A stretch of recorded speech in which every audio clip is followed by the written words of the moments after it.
ప్రార్థన చేసుకొని మనం ప్రారంభం చేద్దాం. తండ్రి, సమయం బట్టి ఎంతో వందనాలు తండ్రి. మీరు మాకు ఇచ్చిన ఈ ప్రేరేపణ బట్టి ఎంతో మిమ్మల్ని మేము స్తుతిస్తున్నాం. కొన్ని వారాలుగా తండ్రి బిబ్లికల్ క్వారంటైన్స్ అనే అంశం మీద మేము ధ్యానిస్తూ ఎన్నో పాఠాలు మేము నేర్చుకుంటున్నాం తండ్రి. ఈ దినం కూడా మేము మీ వాక్యం ధ్యానించే సమయంలో మేము కనిపెట్టి మీ వైపు కనిపెట్టి ముందుకు సాగుతున్నాం తండ్రి. మీరు మాకు ఈ దినం, ఈ వేళ, ఈ పూట మాకు ఏర్పరచుకున్న ఆత్మిక పాఠములు మా విశ్వాస నేతల్ని విప్పి బయలుపరుస్తారని నమ్ముచు ఈ విన్నపములు మేము యేసుక్రీస్తు పరిశుద్ధమైన నామములో వేడుకుంటున్నాం. ఆమేన్, ఆమేన్. సార్వత్రిక సంఘము ప్రేక్షకులకు నా వైపున అలాగే నా కుటుంబం వైపున శుభములు పలుకుతున్నాను. కొన్ని వారాలుగా మీరు గమనించి ఉండొచ్చు, నేను బిబ్లికల్ క్వారంటైన్స్ అనే అంశం తీసుకొని ఎన్నో దాంతో కూడిన సబ్జెక్ట్స్, దాంతో కూడిన పాఠములు మీ ముందు తీసుకురావడానికి దేవుడు కృప చూపించున్నారు. మొదటిగా యోసేపు, ఆయన జీవితంలో ఆయన అనుభవించిన క్వారంటైన్ అనుభవం చేత ఏం పాఠములు మనం నేర్చుకోవచ్చు అనే విషయము తీసుకొని మనం ధ్యానించున్నాము. అలాగే యోసేపు తర్వాత మనం ధ్యానించింది మోషే గురించి. మోషే తర్వాత పౌలు భక్తుడు తర్వాత ఎలియా ప్రవక్త. ఈ దినము నేను మీ ముందు తీసుకొని వచ్చేది ఏంటంటే యేసుక్రీస్తు ప్రభువారు, మన రక్షకుడైన యేసుక్రీస్తు ప్రభువారి జీవితంలో ఆయన అనుభవించిన క్వారంటైన్ సమయం.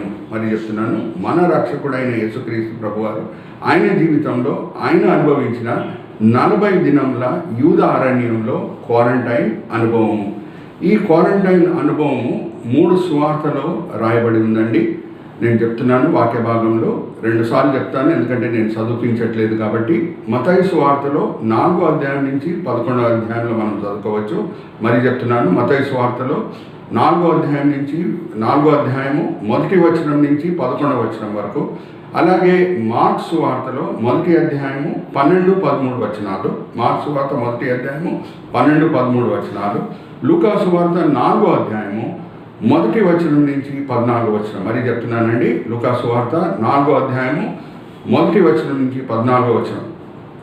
ఈ 3 accounts, biblical accounts, gospel accounts, ఈ సువార్తలో ఉన్న లేఖనములు మనం గమనిస్తే యేసుక్రీస్తు ప్రభువారు కూడా క్వారంటైన్ అనుభవం చేత ఆయన బలపరచబడుట, ఎన్నో అక్కడ విజయాలు పొంది మనకి పాఠాలు నేర్పించడం మనము గమనించవచ్చు.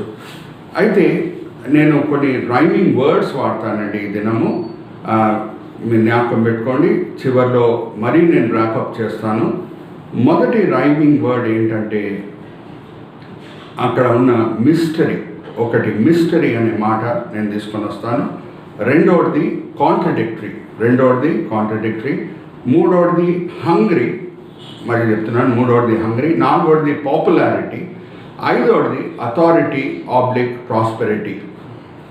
మొదటిగా మిస్టరీ ఏమనంటే, మరి ఈ సువార్తలో మనం గమనిస్తే యేసుక్రీస్తు ప్రభువారు బాప్తిజం పొందిన తర్వాత ఆత్మచేత ఆయన యూదయ అరణ్యంకి నడిపింపబడేను అనే మాట అక్కడ రాయబడి ఉన్నది. ఏమనంటే ఇక్కడ 2 మిస్టరీలు ఉన్నాయి. ఒకటి, దేవుడే శ్రమలని ఆ శోధనలని అనుమతిస్తాడా? ఎందుకంటే పరిశుద్ధాత్మ దేవుడు నడిపించుకొని తీసుకొని వెళ్ళాను అనే మాట ఉన్నది. రెండవది, పాలు తేనె ప్రవహించే దేశంలో, ఇజ్రాయెల్ దేశము అంటే మనం ఎప్పుడు పాలు తేనె ప్రవహించే దేశం అని అంటాం, అక్కడ అరణ్యం ఉండటమా అనే రెండో ప్రశ్న. ఈ 2 మిస్టరీస్ని మనము మొదటిగా అడ్రస్ చేస్తూ దాని తర్వాత ముందుకు వెళ్దాం. మొదటిది ఏమనంటే, దేవుడు శోధించాడు కానీ, జ్ఞాపకం పెట్టుకోండి, దేవుడు శోధించాడు కానీ కొన్ని పాఠములు నేర్పించుటకు ఆయన ఈ శోధనలని అనుమతించవచ్చు. హల్లెలూయా, ప్రైజ్ ది లార్డ్. ఈవెన్ మనం ద్వితోపదేశ కాండం 8వ అధ్యాయం 1-4 వచనాలు మనం గమనిస్తే, ద్వితోపదేశ కాండం 8వ అధ్యాయం 1-4 వచనాలు మనం గమనిస్తే ఎలాగా దేవుడు వాళ్ళ మనసులో ఉన్న విషయాలని శోధించుటకు, వాళ్ళు ఒక సత్యం గ్రహించాలి అని రుజువుపరచుటకు వాళ్ళకి శోధనలు అనుమతించాడు అనే మాట అక్కడ రాయబడి ఉన్నది. మనిషి రొట్టె వలన కాదు కానీ దేవుని నోటి నుంచి వచ్చే ప్రతి మాట వలన జీవిస్తాడు అనే సత్యం రుజువుపరచుటకు దేవుడు అక్కడ వాళ్ళకి ఆకలి కలిగించెను అనే మాట అక్కడ రాయబడి ఉన్నది. సో దేవుడు ఆయన శోధించాడు, కానీ శోధనల్ని అనుమతిస్తాడు. హల్లెలూయా, ప్రైజ్ ది లార్డ్. శోధనలను అనుమతిస్తాడు. దాని తర్వాత ఆ శోధనల వలన మనమే మేలు పొందుతామనే సత్యము మనము గ్రహిస్తాం. హల్లెలూయా, ప్రైజ్ ది లార్డ్. సో మొదటి మిస్టరీ అది. రెండవది ఏమనంటే,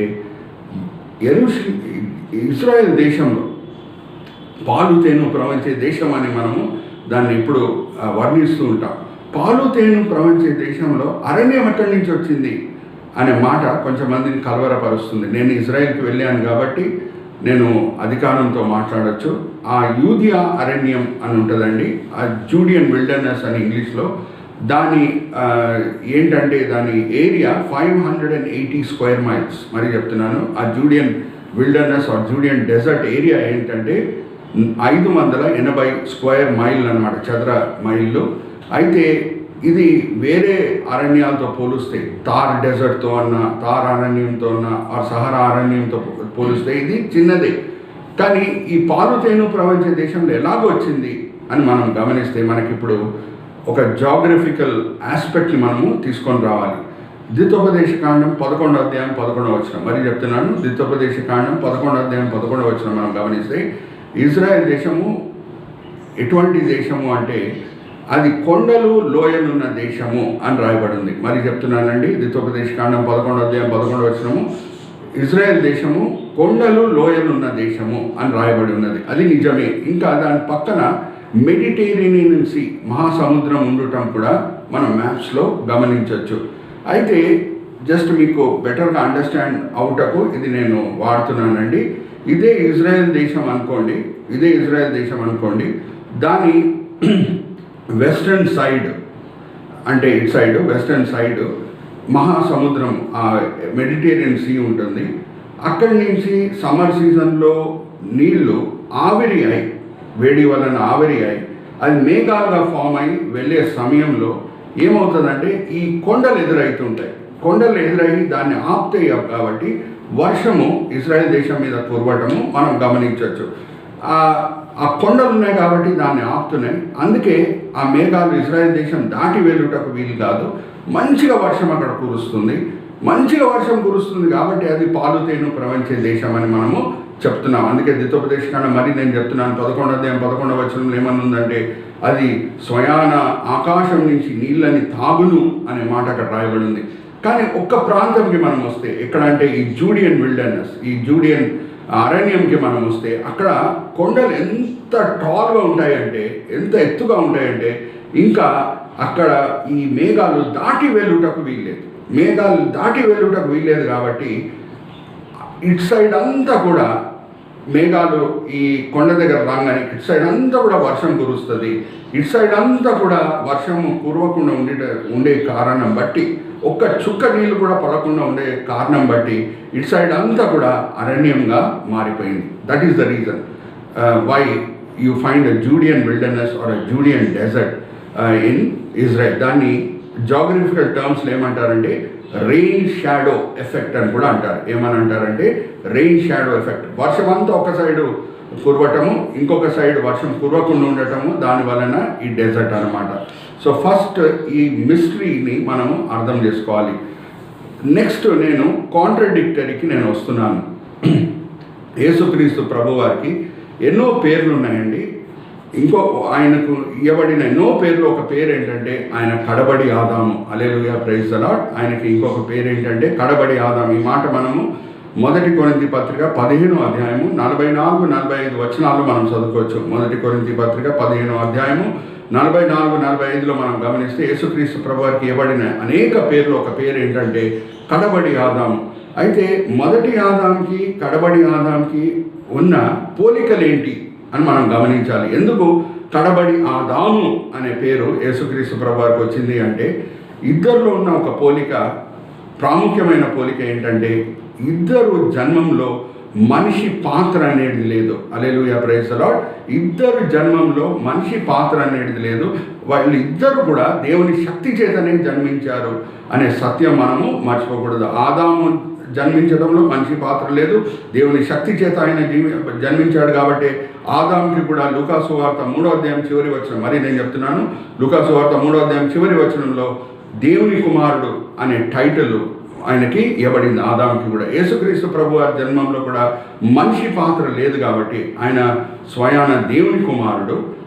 అందుకు ఆయనకి కడబడి ఆదాం అనే పేరు లేఖనంలో ఇవ్వబడి ఉన్నది. సో మొదటి ఆదాము, కడబడి ఆదాము. ఇంకొక డిఫరెన్స్ ఏంటంటే మొదటి ఆదాము ఆయన చైల్డ్హుడ్ని చూడలేదు, ఆయన పుట్టినప్పటి నుంచి యువకుడు. అలాగే కడబడి ఆదాము ఆయన వృద్ధాపంని చూడలేదు. Hallelujah, praise the lord. Look at that beautiful contradiction also. ఏమనంటే మొదటి ఆదాము చైల్డ్హుడ్ని చూడలేదు, బాల్యత్వం. He never went through that age of infancy and teenage, whereas Jesus never saw old age. అయితే ఇద్దరికి కామన్ ఏంటంటే youth. Hallelujah, praise the lord. ఇద్దరికి యేసుక్రీస్తు ప్రభు వారికి ఆదాంకి ఒక కామన్ విషయం ఏంటంటే యూత్. అంటే ఇద్దరు వాళ్ళ యవన కాల విషయంలో సామాన్యత ఉంది అనే విషయం మనము అర్థం చేసుకోవాలి.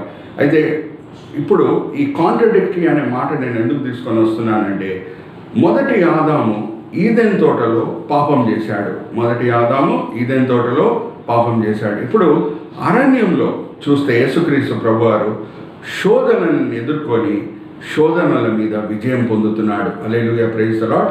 ఒకసారి ఆలోచించండి, ఈదెన్ తోట ఎటువంటి తోట? చిన్న పరలోకం. హల్లెలూయా. ఈదెన్ తోట ఒక చిన్న పరలోకం. అక్కడ ఎవరికి ఆకలి వేయడానికి వీల్లేదు, దాహం వేయడానికి వీల్లేదు, చెమటలు కార్చడానికి వీల్లేదు.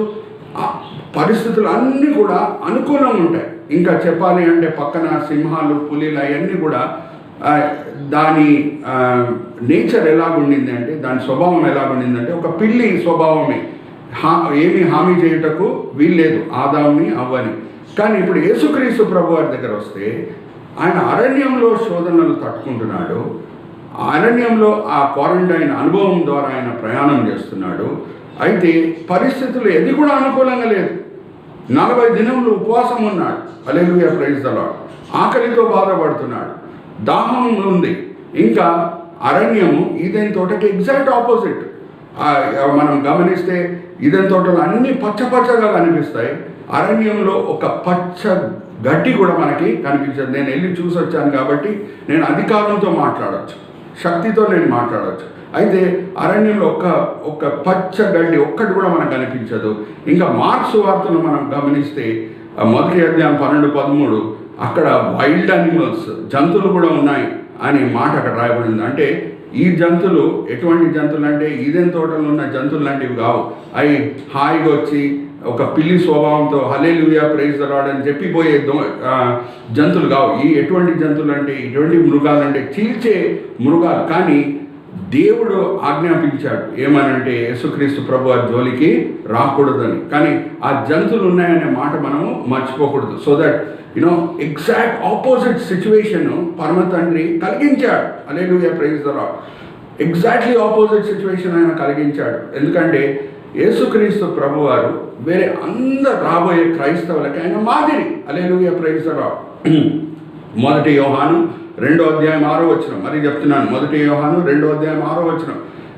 ఎవరన్నా క్రైస్తవుడు అని చెప్పుకోవాలి అంటే యేసు నడిచిన మార్గంలో ఆయన నడవాలి అనే మాట అక్కడ రాయబడింది. మరి చెప్తున్నానండి, మొదటి యోహాను 2వ అధ్యాయం 6వ వచనం. ఎవరు క్రైస్తవుడు అని చెప్పుకుంటున్నాడో ఆయన యేసు నడిచిన మార్గంలో ఆయన నడవాలి అనే మాట అక్కడ రాయబడింది. అయితే ఈ క్వారంటైన్ కూడా దేవుడు ఎందుకు అనుమతిస్తున్నాడంటే ఎటువంటి విజయవంతమైన, పవిత్రమైన, పరిశుద్ధమైన జీవితము యేసుక్రీస్తు ప్రభువారు దేవుని మీద ఆధారపడి ఎలాగా ఆయన జీవించారు అని చూయించుటకు. హల్లెలూయా, ప్రైజ్ ది లార్డ్. ఆయన ఎలాగా ఆదాము ఏ విషయాల్లో పడిపోయాడో అదే విషయాల్లో ఎలాగ ఆయన గెలిచాడో అని ప్రపంచంకి రుజువుపరచుటకు, రాబోయే క్రైస్తవులని ప్రేరేపించుటకు ఇదంతా కూడా దేవుడు అనుమతించాడు. చూడండి, ఇప్పుడు నేను ఆ 3 శోధనలు యేసుక్రీస్తు ప్రభువారు ఎదుర్కొన్నది ఆ అరణ్యంలో, దాని గురించి నేను మరీ రైమింగ్ వర్డ్స్ వాడి నేను మీ ముందు తీసుకొని వస్తున్నాను. ఇప్పుడు ఆల్రెడీ మనం మిస్టరీని చూసాం, కాంట్రడిక్టరీని చూసాం. ఇప్పుడు హంగ్రీకి వద్దాం. మొదటి శోధన ఏంటి అని మనం గమనిస్తే యేసుక్రీస్తు ప్రభువారు 40 దినములు ఆకలితో బాధపడిన తర్వాత సాతానుడు వచ్చి ఏమని అంటున్నాడంటే, నువ్వు దేవుని కుమారుడు కాబట్టి, ఒరిజినల్గా సిన్స్ యువర్ గాడ్ సన్ అని ఉంటుందండి ఒరిజినల్ గ్రీక్ భాషలో. అయితే నువ్వు దేవుని కుమారుడు కాబట్టి నువ్వు ఈ రొట్టెలని, నువ్వు ఈ రాయులని నువ్వు రొట్టెలుగా మార్చి తిను అని శోధించుట మనం చూస్తున్నాం. ఎందుకంటే దేవుని యేసుక్రీస్తు ప్రభువారి దగ్గర ఆ శక్తి అయితే ఉన్నది, ఆయన రాయులని రొట్టెలుగా మార్చవచ్చు. కానీ దేవుని పర్మిషన్, ఫాస్ట్ బ్రేక్ చేసే పర్మిషన్, ఆల్రెడీ 40 దినములు ఉపవాసం ఉన్నాడు కదా, ఆయన ఉపవాసం బ్రేక్ చేసే సమయం ఇంకా రాలేదు. దానికంటే ముందు ఆయన ఆహారం అయితే తింటే మరి అవిధేయుడు అవుతాడు. మనం మత్తయి సువార్త 4వ అధ్యాయం 11వ వచనం అండి, మరి చెప్తున్నాను, మత్తయి సువార్త 4వ అధ్యాయం 11వ వచనం. అన్ని శోధనలు అయిపోయిన తర్వాత దేవదూతలే వచ్చి ఆయనకు ఉపచారము చేసిరి అనే మాట అక్కడ రాయబడి ఉంది. దేవదూతలే వచ్చి ఆయనకు ఉపకారము చేసిరి అంటే దేవదూతలు ఆహారం తీసుకొని వచ్చే వరకు యేసుక్రీస్తు ప్రభువారు ఆహారం భుజించుటకు వీల్లేదు. ఆదాము కూడా మనం గమనిస్తే అదే ఆహారం విషయంలోనే పడిపోయాడు కదా. అదే ఆహారం విషయంలో యేసుక్రీస్తు ప్రభువారు 40 దినములు ఉపవాసం ఉండి జయిస్తున్నారు. హల్లెలూయా, ప్రైజ్ ది లార్డ్. ఒకసారి ఆలోచించండి, ఆదాము అవ్వ ఏ విషయంలో పడిపోయారంటే మరి ఆ చెట్టు, ఆ పండు, ఆ ఆహారం విషయంలో వాళ్ళు పడిపోయారు. అక్కడ వాళ్ళకి మనం గమనిస్తే అక్కడ వాళ్ళకు ఎదుర్కొన్న శోధన ఏంటంటే, మొదటిగా ఈ శరీరాశ విషయంలో వాళ్ళకి అరే ఈ పండు తింటే చాలా రుచికరంగా ఉంటుంది, ఆనందిద్దాం అని అన్నారు. కానీ దేవుడు అది అనుమతించలేదు వాళ్ళకి. పాపం అంటే ఏంటి? ఆజ్ఞలకి వ్యతిరేకంగా ప్రవర్తించడం. ఆజ్ఞ అతిక్రమమే పాపం అనే మాట మనకి బాగా తెలుసు. దేవుడు వేరే ఎన్నో చెట్లు ఇచ్చాడు, ఎన్నో పండ్లు ఇచ్చాడు, దాన్ని భుజించి సంతోషించండి అని అన్నాడు. కానీ ఏది తినొద్దు అన్నాడు అది తింటే పాపం, ఆజ్ఞ అతిక్రమమే పాపం. సో ఈ శరీరాశ విషయంలో వాళ్ళు పడిపోతున్నారు. ఆ ఆహారం రుచికరంగా ఉంది, ఆ పండు రుచికరంగా ఉంది, అది మేము తిని ఆనందిస్తాము అని దేవుని ఆజ్ఞలకు వ్యతిరేకంగా పోయి దాన్ని తింటున్నారు. యేసుక్రీస్తు ప్రభువారు చూడండి 40 దినములు ఆకలితో ఉండి ఉపవాసం ఉండి దేవుని దగ్గర నుంచి ఇంకా పర్మిషన్ రాలేదు కాబట్టి, దేవుడు ఇంకా అనుమతించలేదు కాబట్టి ఆయన నాకు ఆహారం కూడా వద్దు అని చెప్తూ ఎలాగ ఎదుర్కొంటున్నాడు సాతాన్ని. దాంట్లోనే మనకు ఒక పాఠం ఉంది. ఆయన తెలివితేటలు వాడి కాదు, ఆయన లేఖనం మీద ఆధారం పడి ఆయన ఎదుర్కొంటున్నాడు. ఏమని చెప్తున్నాడు?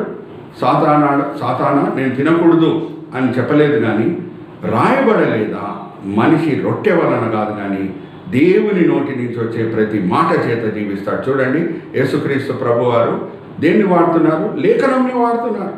ఇంకా పౌలు భక్తుడు కూడా అంటాడు కదా, ఎఫెసీయులకు రాసిన పత్రికలో 6వ అధ్యాయము 10వ వచనం నుంచి 16వ వచనం మనం చదివితే అక్కడ క్రైస్తవ ఆయుధాల గురించి రాయబడింది. సాతాను శోధించినప్పుడు, సాతానుడు మనల్ని తప్పుదారిలో తీసుకొని వెళ్ళడానికి ప్రయత్నించినప్పుడు అక్కడ మనం ఎటువంటి ఆయుధాలను వాడాలని అక్కడ చక్కగా రాసున్నాడు పౌలు భక్తుడు.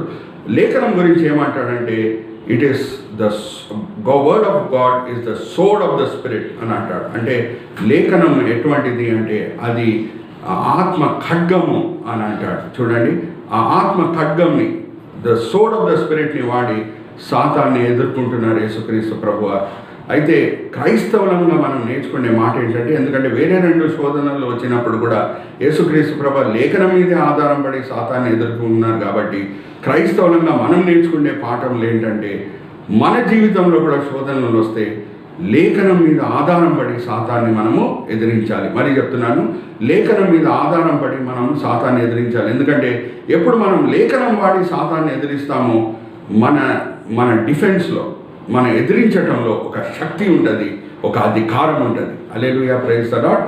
ఇప్పుడు నెక్స్ట్ ప్రశ్న ఏం ఏర్పడుతుంది అంటే, నేను 2వ శోధన 3వ శోధన గురించి చెప్తాను, కానీ ఈ సబ్జెక్టులు ఉన్నాను కాబట్టి ద్వితోపదేశకాండం 8వ అధ్యాయం 3వ వచనం యేసుక్రీస్తు ప్రభువారు వాడారని చెప్తున్నాను కాబట్టి ఇదే మాటలో నేను ఇంకొక మాట కూడా మీ ముందు తీసుకొని వస్తున్నాను. ఎందుకంటే నెక్స్ట్ ప్రశ్న ఏం ఏర్పడుతుందంటే, మరి లేఖనంలో 32,000 వచనాలు ఉన్నాయి, సుమారుగా 32,000 వచనాలు నేను ఎలాగా కంఠస్థం చేసుకోవచ్చు అని ఎవరన్నా ప్రశ్నలు అడగవచ్చు. 32,000 వచనాలు ఆల్మోస్ట్ ఉన్నాయి, నేను ఎలాగా కంఠస్థం చేసుకోవచ్చు అంటే, కంఠస్థం చేసుకోవడానికి ఒక వచనం ఉంది, ఆ వచనంలో వాగ్దానం ఉంది, ఆ వాగ్దానాన్ని మనం స్వతంత్రించుకోవాలి. హల్లెలూయా, ప్రైజ్ ది లార్డ్.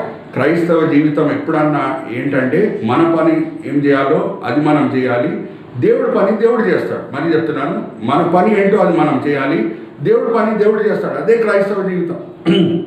యేసుక్రీస్తు ప్రభువు యోహాను సువార్తలో ఆయన చేసిన మొదటి అద్భుతం ఏంటి? నీళ్ళని ద్రాక్షారసంగా మార్చారు. నీళ్ళని ద్రాక్షారసంగా మార్చారు. ఇప్పుడు అక్కడ ఉన్న దాసులకు ఆయన ఇచ్చిన ఆజ్ఞ ఏంటి అంటే, రాతే బాణంలో నీళ్లు నింపండి అని అంటున్నాడు. రాతే బాణంలో నీళ్లు నింపటము అది వాళ్ళ పని. వాళ్ళు ద్రాక్షారసంగా నీళ్ళని మార్చలేరు. అది ఆ నీళ్ళని ద్రాక్షారసంగా మార్చడం యేసుక్రీస్తు ప్రభు వారి పని. వాళ్ళ పని ఏంటి? రాతే బాణంలో నీళ్లు నింపటం. అలాగే లాజర్, చనిపోయిన లాజర్ని లేపినప్పుడు కూడా మరి ఒక చక్కని పాఠం ఏంటంటే, మనం ఏ పని చేయగలుగుతామో అది మనం చేయాలి. యేసుక్రీస్తు ప్రభువు చేసే పని ఆయన చేస్తారు. ఆ లాజర్ సమాధి ముందున్న ఆ రాయిని తీసివేయండి అని అంటారు. Praise the lord. ఎప్పుడు ఆ రాయిని తీసివేసేస్తున్నారో దాసులు, అప్పుడు యేసుక్రీస్తు ప్రభువు ఆజ్ఞాపిస్తున్నారు లాజర్కి, లాజరా బయటికి రా అని అంటున్నారు. చూడండి, చనిపోయిన లాజర్ని వీళ్ళు లేపలేరు, అది యేసుక్రీస్తు ప్రభువు చేస్తారు. అలాగే నీళ్ళని ద్రాక్షారసంగా మనం మార్చలేము, అది యేసుక్రీస్తు ప్రభువు చేస్తారు. మన పని ఏంటి? ఇన్ కోట్స్ ఈ రెండు అద్భుతాలు మనం చూస్తే మన పని ఏంటంటే రాతి బాణంలో నీళ్లు నింపాలి, లాజర్ సమాధి ముందు రాయి తీసివేయాలి. అదే మన పని. మనం ఏం చేయాలి అంటే, లేఖనం జాగ్రత్తగా వినండి, 32,000 వచనాలని బహుశా మనం కంఠస్థం చేసుకోవడానికి చాలా కష్టమవుతుందేమో. కానీ మనం చేసే పని ఏంటంటే, ఆదికాండం నుంచి ప్రకటన గ్రంథం, మరీ చెప్తున్నాను, ఆదికాండం నుంచి ప్రకటన గ్రంథం నమ్మకంగా మనం చదవాలి. సరి అయిన వచనము సరి అయిన సమయంలో, సాతాన్ని ఎదుర్కొనే సమయంలో సరి అయిన వచనం సరి అయిన సమయంలో గుర్తు చేసేది ప్రభువారి పని. హల్లెలూయా, ప్రైజ్ ది లార్డ్. మనం చేసే పని మాకు చేయాలి, యేసుక్రీస్తు ప్రభువు చేసే పని ఆయన చేస్తాడు. సరి అయిన వచనము సరి అయిన సమయంలో ఆయన గుర్తు చేస్తాడు. కానీ మన పని మనం జాగ్రత్తగా చేస్తున్నామా? మనం చదువుతున్నామా ఆదికాండం నుంచి ప్రకటన గ్రంథం వరకు నమ్మకంగా? అది మనం వేసుకునే ప్రశ్న ఈ దినం. జాగ్రత్తగా వినండి, లేఖనంలో ఉన్న వాగ్దానం ఏంటి?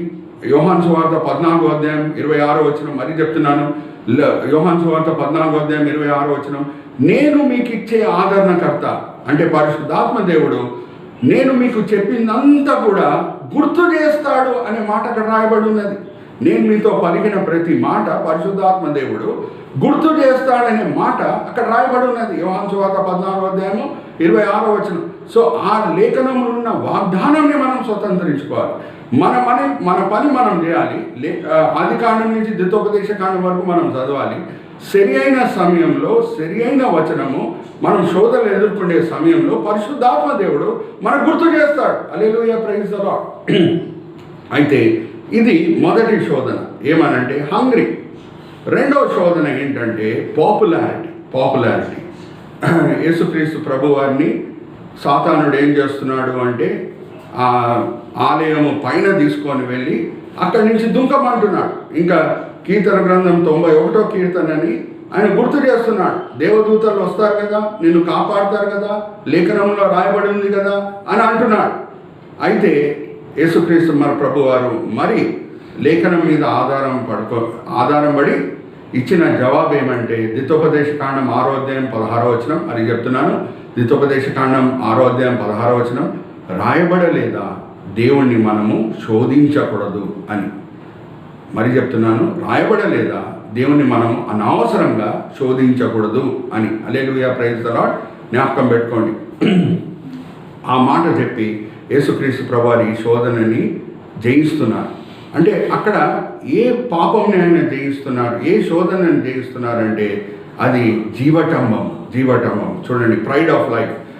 ఈ కాలంలో కూడా ప్రజలు ఎంతోమంది అడ్వెంచరిస్ట్ ఏం చేస్తున్నారంటే అడ్వెంచర్ స్టంట్స్ చేస్తూ ఉంటారు.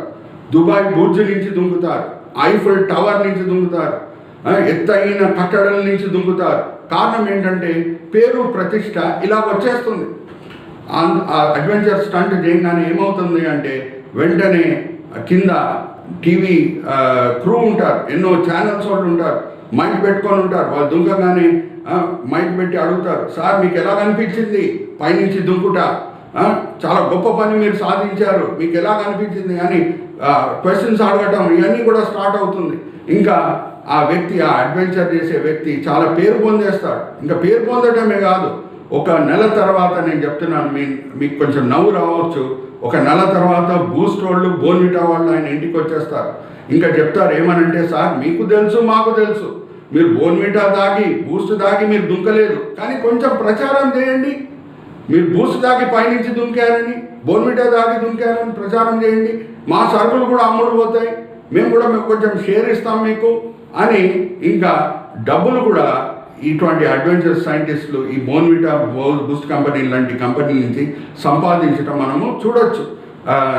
నాకు సచిన్ తెండూల్కర్ అంటే ఏమి ఎనిమిటీ లేదండి. సచిన్ తెండూల్కర్ చాలా గ్రేట్ బ్యాట్స్మెన్. కానీ సత్యం ఏంటంటే, ఆ great sportsman Sachin Tendulkar, ఇంగ్లీష్లో చెప్తున్నాను, he earn more money off the field than in the field. జ్ఞాపకం పెట్టుకోండి, Sachin Tendulkar earn more money off the field than in the field. అంటే ఆయన బూస్ట్, బోర్న్విటా కంపెనీస్ నుంచి నేను అది తాగి శక్తి పొంది చక్కగా బ్యాటింగ్ చేశానని చెప్పి ఎంతో లక్షలు, కోట్ల రూపాయలు సంపాదించాడు.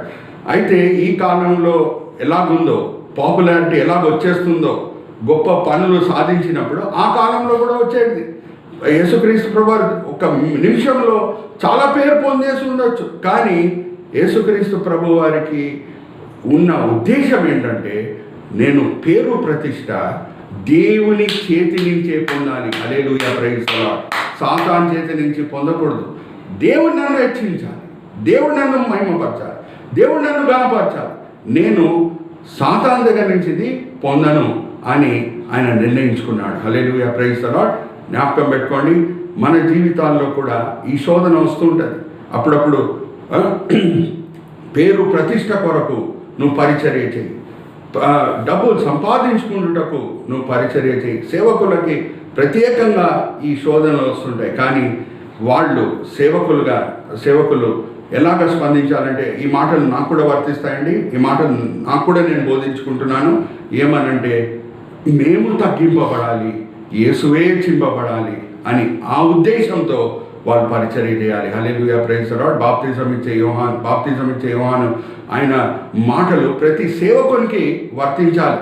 యేసుక్రీస్తు ప్రభువారు మహిమపరచబడాలి, మేము తగ్గింపబడాలి అని ఆ ఉద్దేశంతో, ఆ స్వభావంతో వాళ్ళు సేవ చేయాలి. కానీ పేరు ప్రతిష్ట పొందుటకు కాదు, డబ్బులు సంపాదించుకున్నటకు కాదు, యేసునామం మహిమపరచబడాలి, అదే మా ముఖ్యమైన ఉద్దేశము అని వాళ్ళు ముందుకు సాగాలి. ఎంతోమంది సేవకులు ఉన్నారండి, వాళ్ళ జీవితంలో ఈ సత్యం రుజువుపరచబడింది. ఏమనంటే, వాళ్ళు దేవుణ్ణి ఎతికినప్పుడు, యేసుక్రీస్తు ప్రభువారు ఎతికినప్పుడు, మత్తయి సువార్త 6వ అధ్యాయం 33వ వచనం, దేవుని రాజ్యమైన నీతిని వెతుకుడి అన్నీ ఇవ్వబడును అన్నట్టు అనే సత్యము ఆ సేవకుల జీవితంలో రుజువుపరచబడింది.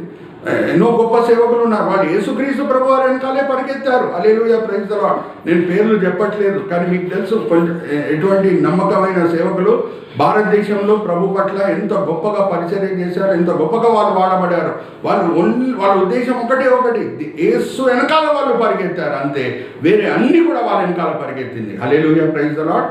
వాళ్ళు యేసు వెనకాలే పరిగెత్తారు, వేరే అన్నీ కూడా వాళ్ళ వెనకాల పరిగెత్తింది. అయితే ఈ మాటలు ప్రతి సేవకునికి వర్తిస్తాయి, నాకు కూడా వర్తిస్తాయి.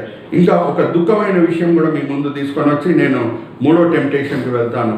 అదేంటంటే, మనకి 8వ అధ్యాయం అపోస్తల కార్యం, నేను చెప్తున్నాను 8వ అధ్యాయం మొదటి 20 వచనాలు మరి చెప్తున్నాను. అపోస్తల కార్యం 8వ అధ్యాయం మొదటి 20 వచనాలు మనం గమనిస్తే, అక్కడ సమరయ గ్రామంలో ఒక సీమోన్ అనే మంత్రకారుడు మనకు కనిపిస్తాడు.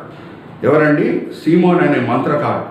ఆయన ఉద్దేశాలే ప్రభుని వెంబడించడంలో తప్పు అని అక్కడే మనకు కనిపిస్తుంది.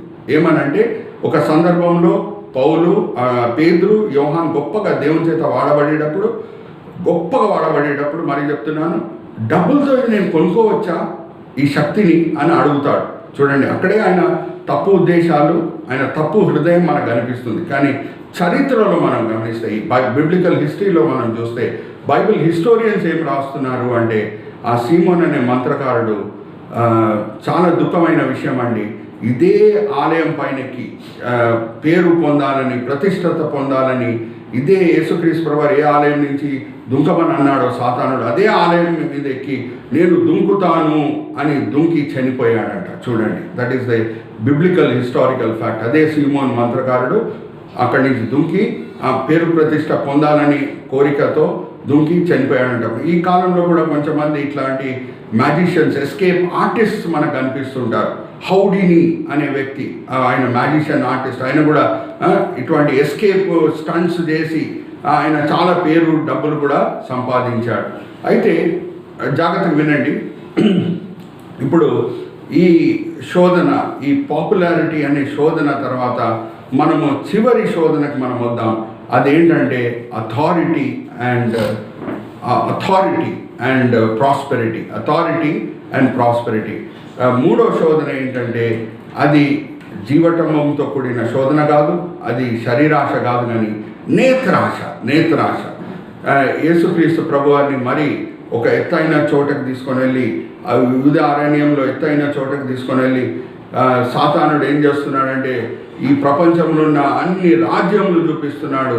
ఆ రాజ్యంలో ఉన్న ధనమంతా కూడా చూపించి నువ్వు నన్ను మొక్కుతే నేను ఇదంతా కూడా నీకు ఇచ్చేస్తాను అని అంటున్నాడు. చూడండి, నేత్రాశ. అన్ని మెరిచేది కనిపిస్తున్నాయి యేసుక్రీస్తు ప్రభువారి ముందు. మెరిచే రాజ్యములు, మెరిచే వెండి, మెరిచే బంగారము కనిపిస్తున్నది. నేత్రాశ. నువ్వు నన్ను మొక్కు, నేను ఇదంతా కూడా ఇస్తాను అంటే మరి యేసుక్రీస్తు ప్రభువారు లేఖనం మీద ఆధారం పడుకొని ద్వితోపదేశ కాండం 6వ అధ్యాయం 13వ వచనం, మరి చెప్తున్నానమ్మా, ద్వితోపదేశ కాండం 6వ అధ్యాయం 13వ వచనం మీద ఆధారం పడుకొని ఏమనంటారంటే, లేఖనంలో రాయబడలేదా దేవుని తప్పితే వేరే ఎవరిని పూజించుటకు వీల్లేదని. రాయబడలేదా లేఖనంలో దేవుని తప్పితే వేరెవరిని పూజించుటకు వీల్లేదు అని. ఈ మాట చెప్పి ఈ శోధన మీద కూడా యేసుక్రీస్తు ప్రభువారు విజయము పొందుతున్నారు. ఒకసారి ఆలోచించండి. ఇక్కడ కూడా యేసుక్రీస్తు ప్రభువారు ఏం కోరుకుంటున్నారంటే, నేను ఏం పొందినా సరే దేవుని చేతి నుంచి నేను పొందుతాను. ఎందుకంటే కీర్తన గ్రంథం మరి చెప్తున్నాను, కీర్తన గ్రంథం 2వ అధ్యాయము అన్ని వచనాలు మనం గమనిస్తే, కీర్తన గ్రంథం 2వ అధ్యాయము అన్ని వచనాలు మనం గమనిస్తే దాన్ని మెస్సియానిక్ సామ్ అని కూడా అంటారు. మెస్సియానిక్ సామ్ అంటే కొన్ని కీర్తనలు ఏది యేసుక్రీస్తు ప్రభువారితో కూడిన కీర్తనలు ఉన్నాయో దాన్ని అన్ని కూడా మెస్సియానిక్ కీర్తనలు అని అంటారు. మెస్సయాతో కూడిన కీర్తనలు. 2వ కీర్తన మనం చదివితే అక్కడ చక్కగా రాయబడి ఉంది, నేనిస్తాను అధికారం అని అంటున్నాడు తండ్రి కుమారుడికి. నువ్వు పరిపాలించు, నేనిస్తాను అధికారం అని అంటున్నాడు. ఆ ప్రవచన 1000 పరిపాలన ప్రారంభంలో నెరవేర్చబడుతుంది. నేను చెప్తున్నాను ప్రకటన గ్రంథం 20వ అధ్యాయం, మరి చెప్తున్నాను ప్రకటన గ్రంథం 20వ అధ్యాయం. అక్కడ 1000 పరిపాలన గురించి మనము చదువుకోవచ్చు. అప్పుడు యేసుక్రీస్తు ప్రభువారు యెరూషలేములో సింహాసనమాసీనుడై లోకంని పరిపాలిస్తారు. యేసుక్రీస్తు ప్రభువారు ఈ అధికారం, లోకంని పరిపాలించే అధికారము తండ్రి దగ్గర నుంచే పొందాలని కోరుకుంటారు, కానీ సాతాన్ దగ్గర నుంచి పొందుటకు ఆయనకి ఏం ఆశయో లేదు. హల్లెలూయా, ప్రైజ్ ది లార్డ్. అలాగే మన జీవితంలో కూడా మనం గమనించినప్పుడు, శోధనలు వచ్చినప్పుడు ఏమన్నా ఇది నేను చేయొచ్చా, దీంట్లో నేను పాల్గొవచ్చా, ఇది నేను ఆనందించవచ్చా అని ఎప్పుడన్నా ప్రశ్నలు మన ముందు వచ్చినప్పుడు మనం మొదటిగా వేసుకునే ప్రశ్న ఏంటంటే, ఇది ఎవరి చేతి నుంచి వస్తుంది? ఈ ఆనందము ఎవరి చేతి నుంచి వస్తుంది? దేవుని చేతి నుంచి వస్తుందా, సాతాను చేతి నుంచి వస్తుందా? అలాగే ఈ పేరు, ఈ ప్రతిష్టత దేవుని చేతి నుంచి వస్తుందా, సాతాను చేతి నుంచి వస్తుందా? ఈ అధికారము దేవుని చేతి నుంచి వస్తుందా, సాతాను చేతి నుంచి వస్తుందా? చూడండి, ఈ మూడు ఒక వ్యక్తిని అట్రాక్ట్ చేసేవి: పేరు, ప్రతిష్ట, అధికారము, ఆనందం. తిండిలో ఆనందం ఉంటుంది, పెళ్లిలో ఆనందం ఉంటుంది, ఇవన్నీ కూడా ఉంటాయి. కానీ నేను ఎవరి చేతి నుంచి నేను పొందుతున్నాను అనే విషయం మనము ఎప్పుడు ఈ క్వశ్చన్ని మనం అడ్రస్ చేస్తూ, ఈ విషయాన్ని మనం ధ్యానిస్తూ మనం ముందు అడుగు వేయాలి. అయితే ఈ క్వారంటైన్లో యేసుక్రీస్తు ప్రభువారు ఏ విషయాల్లో ఆదామవ్వ పడిపోయారో అదే విషయంలో భయంకరమైన పరిస్థితుల్లో విజయం పొంది మనకు ఒక పాఠం నేర్పిస్తున్నారు. ఏమనంటే, అది నా వలన వీలైంది, మీరు కూడా నా శక్తి మీద ఆధారం పడి ఈ విజయంని మీరు పొందొచ్చు అని అంటున్నారు. అందుకే 1 యోహాను 4వ అధ్యాయం 4వ వచనం, మరి నేను చెప్తున్నాను, 1 యోహాను 4వ అధ్యాయం 4వ వచనం, మీలో ఉన్నవాడు బయట ఉన్నవాడు కంట బలవంతుడు. హల్లెలూయా, ప్రైజ్ ది లార్డ్. ఎప్పుడు క్రైస్తవులు మారు మనసు పొందుతున్నారో, ఎప్పుడు క్రైస్తవులు యేసు రక్తం చేత కడగబడుతున్నారో, ఎప్పుడు ఒక క్రైస్తవుని హృదయము దేవుని రక్తం చేత, యేసుక్రీస్తు పరిశుద్ధమైన రక్తం చేత కడగబడుతుందో, అది దేవుని ఆలయం అవుటకు దానికి అర్హత దొరుకుతున్నది. ఆ హృదయం లోపల పరిశుద్ధాత్మ దేవుడు ప్రవేశిస్తాడు.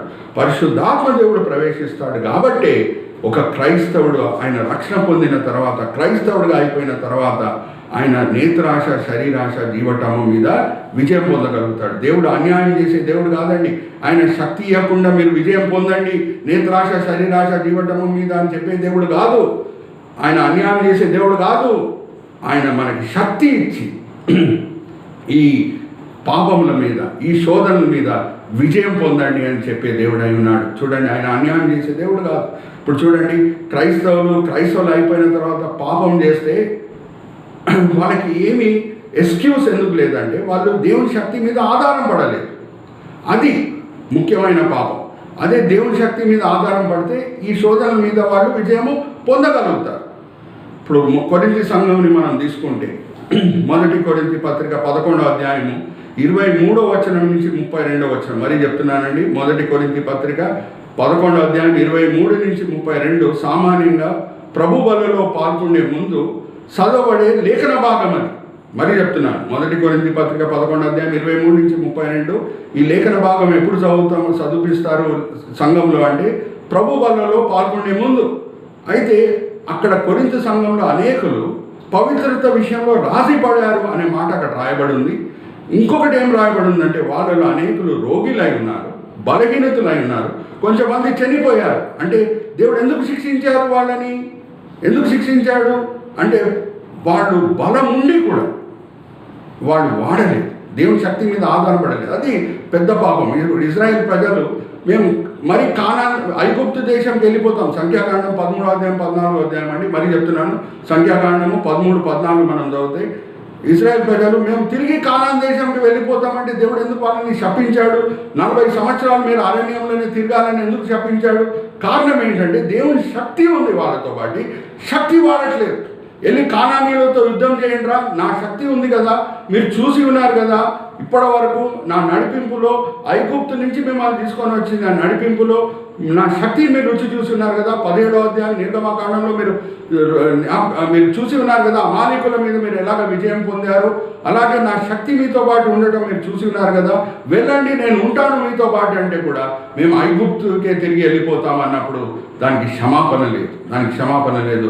దేవుడు శపించాడు 40 సంవత్సరాలు మీరు అరణ్యంలోనే తిరగాలని. అలాగే క్రైస్తవుడు ఆయనకి ఇవ్వబడిన శక్తి దాన్ని నూతనపరుచుకుంటూ ప్రార్థన చేత, వాక్యం చదవటం చేత, సంఘ సహవాసం చేత, ఆయన స్పిరిచువల్ ఎక్సర్సైజెస్ చేస్తారు, ఆత్మిక సాధకం చేత దాన్ని నూతనపరుచుకుంటూ దేవుని మీద ఆధారం పడి ఆ ఆత్మిక శక్తితో ఆయన ఆ పాపముల మీద, ఆ శోధనల మీద ఆయన విజయం పొందకుండా ఉంటే క్రైస్తవుడిదే తప్పు కానీ దేవునిది తప్పు కాదు. హల్లెలూయా, ప్రైజ్ ది లార్డ్. జ్ఞాపకం పెట్టుకోండి, దేవునిది తప్పు కాదు, క్రైస్తవునిదే తప్పు. అందుకే కొరింథీ సంఘం గురించి ఏమని రాయబడి ఉందంటే ఆ సంఘ సభ్యుల గురించి అనేకులు రోగులై ఉన్నారు, అనేకులు బలహీనతులై ఉన్నారు, కొంచెంమంది చనిపోయారు అనే మాట అక్కడ రాయబడి ఉంది. అయితే ఈ దేవుడు మనకిచ్చే శక్తి బట్టి దాన్ని మనం నూతనపరచుకొని మన ఆత్మిక సాధకముల చేత మనము దేవుని మీద ఆధారపడి ఈ శోధనల మీద యేసుక్రీస్తు ప్రభువారు ఎలాగా విజయం పొందారో మనం కూడా విజయం పొందవచ్చు. అదే ఈ క్వారంటైన్, యేసుక్రీస్తు ప్రభువారు క్వారంటైన్ వెనకాలన్న ముఖ్యమైన ఉద్దేశం ఏంటంటే ఆయన జీవించి చూపించారు, జయించి చూపించారు. ఏమనంటే ఒక క్రైస్తవుడు కూడా దేవుని శక్తి మీద ఆధారం పడి నేత్రాశ, శరీరాశ, జీవటమ్మ మీద విజయము పొందొచ్చు. ఏ పాపముల చేత ఆదామవ్వ పడిపోయారో అదే పాపముల మీద విజయము పొందడానికి వీలవుతుంది. అది కూడా కంప్లీట్లీ అనుకూలంగా లేని పరిస్థితిలో అనే మాట యేసుక్రీస్తు ప్రభువారు రుజువుపరిచారు. అదే సత్యాలు మనము యేసుక్రీస్తు ప్రభువారు క్వారంటైన్ అనుభవం చేత మనము నేర్చుకుంటున్నాం. ఇంకా చివరి మాట ఏంటంటే అదే మోషేకి ఎలా జరిగిందో ఆయన కూడా 2 క్వారంటైన్ పీరియడ్స్ అనుభవించాడు. సీనాయి కొండలో 40 దినములు దేవుని చేత బలపరచబడి ఆయన దిగి వస్తున్నాడు సీనాయి కొండ నుంచి. అప్పుడు మోషేలో ఏ శారీరక బలహీనత కనిపించలేదంట. అలాగే యేసుక్రీస్తు ప్రభువారు కూడా ఆయన ఈ క్వారంటైన్ పీరియడ్ అయిపోయి 40 దినముల తర్వాత ఆయన పరిచర్యకు వచ్చేటప్పుడు ఆత్మశక్తితో వచ్చాను అనే మాట లూకా సువార్త 4వ అధ్యాయం 14వ వచనం ఉంది. ఎలాగో వణుకుతూ బలహీనంగా కష్టపడి నడుస్తూ, అలాగే యేసుక్రీస్తు ప్రభువారి పరిచర్యకి రాలేదండి. లూకా సువార్త 4వ అధ్యాయం 14వ వచనం మనం గమనిస్తే శక్తితో ఆయన వచ్చి పరిచర్యని ప్రారంభం చేశాడు అనే మాట అక్కడ రాయబడి ఉంది. నేను ఇక్కడ ముగిస్తున్నానండి. ఈ దినం మనము యేసుక్రీస్తు ప్రభువారు క్వారంటైన్ అనుభవం చేత మనం కొన్ని పాఠాలు నేర్చుకున్నాం. నేను వాడిన రైమింగ్ వర్డ్స్ మీకు గుర్తుందనుకుంటా. మొదటిది మిస్టరీ అంటే దేవుడే శోధిస్తాడా? దేవుడు శోధించాడు, కానీ శోధనలని మన మేలు కొరకు అనుమతిస్తాడు. ఇంకొక మిస్టరీ ఏంటంటే అరణ్యములో పాలు తేనె ప్రవహించే దేశంలో అరణ్యం ఉంటుందా అనే మిస్టరీని కూడా మనం చూసాము. ఎలా ఉంటుందో అన్ని కూడా నేను ఎక్స్ప్లెయిన్ చేశాను. ఫస్ట్ ఇస్ మిస్టరీ, 2 మిస్టరీలు అనమాట. దాని తర్వాత మనం చూసింది కాంట్రడిక్టరీ, ఎగ్జాక్ట్లీ ఆపోజిట్ సిచ్యువేషన్స్లో ఈదెన్ తోట అరణ్యంకి, ఈదెన్ తోట ఇటువైపు, అరణ్యం ఇటువైపు చూస్తే అస్సలేం పోలికలు లేవు. కంప్లీట్ వ్యత్యాసమే మనకు అనిపిస్తుంది. పరిస్థితులు అస్సలుగా అనుకూలంగా లేనప్పుడు యేసుక్రీస్తు ప్రభువారి శోధనల్ని తట్టుకుంటున్నారు. సో రెండవది కాంట్రడిక్టరీ, మూడవది హంగ్రీ, శరీరాశ మీద ఆయన విజయం పొందుతున్నాడు. దాని తర్వాత ఆయన జయించింది పాపులారిటీ మీద, ఏమనంటే జీవటమ్మ మీద విజయం పొందాడు. దాని తర్వాత అథారిటీ అండ్ ప్రాస్పెరిటీ, నేత్రాశ మీద ఆయన విజయము పొంది ఉన్నాడు. అయితే మనము యేసుక్రీస్తు ప్రభువారి మార్గంలో నడుచుకునే క్రైస్తవులమై ఉన్నాం. మనం కూడా ఆయన శక్తి మీద ఆధారపడి, ఆయన ఆత్మరూపిగా మనలో జీవిస్తున్నాడు కాబట్టి ఆయన శక్తి మీద ఆధారపడి దేవుని సంతోషపరుస్తూ ఆ ఇరుకు మార్గంలో నడుస్తూ మన జీవితం చేత తండ్రిని మహిమపరుద్దాం. మన జీవితం చేత మన తండ్రిని మనము మహిమపరుస్తాం. ఇప్పుడు ముగింపు ప్రార్థన చేసుకుందామండి. తండ్రి, ఈ సమయం బట్టి ఎంతో వందనాలు. ఈ క్వారంటైన్ అనుభవాల చేత భక్తులు ఏమేమి మేలు పొంది ఉన్నారో తండ్రి, ఏమేమి పాఠాలను మేము నేర్చుకోవాలో ఈ విషయం బట్టి మీరు మాకు ధ్యానించే అవకాశాలు ఇచ్చి ఉన్నారు. ఈ లాక్డౌన్ టైంలో, ఈ క్వారంటైన్ టైంలో, దాన్ని బట్టి మిమ్మల్ని మేము స్తుతిస్తున్నాం. ఈ దినం తండ్రి యేసుక్రీస్తు ప్రభువారు, మా రక్షకుడైన మా ప్రభు అయిన యేసుక్రీస్తు ప్రభువారు ఆయన అనుభవించిన క్వారంటైన్స్ అనుభవం, దాన్ని బట్టి మేము ఏం పాఠములు నేర్చుకోవాలో తండ్రి మీరు మాకు చక్కగా నేర్పించున్నారు. దాన్ని బట్టి మిమ్మల్ని మేము స్తుతిస్తున్నాం తండ్రి. ఈ దినం మీరు మాకు నేర్పించిన పాఠములు తండ్రి మేము వినే వాళ్ళనే కాకుండా అమలుపరిచే వాళ్ళని మమ్మల్ని అందరినీ దిద్ది మార్చండి. ఈ విన్నపములు మేము యేసుక్రీస్తు పరిశుద్ధమైన నామములో వేడుకుంటున్నాం. ఆమేన్. మరి సార్వత్రిక సంఘం ప్రేక్షకులకు మరి నేను గుడ్ బై చెప్తున్నాను.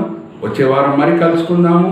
అప్పటి వరకు దేవుని మీద ఆధారం పడుతూ, ఆయన శక్తి మీద ఆధారం పడుతూ మీరు ఆయన సంతోషపరిచే, మహిమపరిచే జీవితము జీవించండి. Bye. Praise the lord. Maranatha.